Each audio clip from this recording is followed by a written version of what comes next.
Good morning. My name is Jennifer Clayton. I'm currently the president of the Seattle Dispatchers Guild for the Care Department, Seattle 911 branch. I'm also a longtime employee there, serving nearly 18 years. Now, our department, we actually answer every single 911 call that come into Seattle, and we also dispatch the police and alternative services from that same department.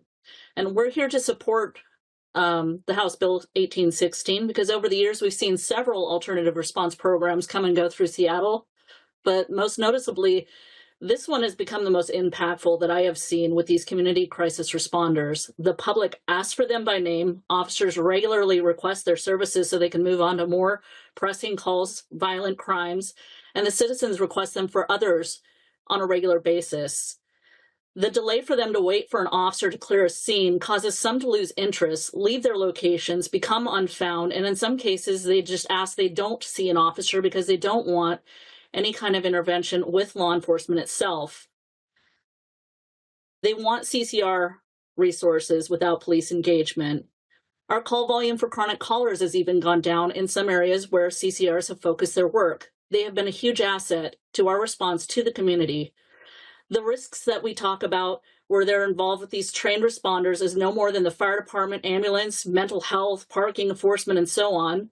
Our team thoroughly screens these calls for risks and makes decisions based on our experience and training.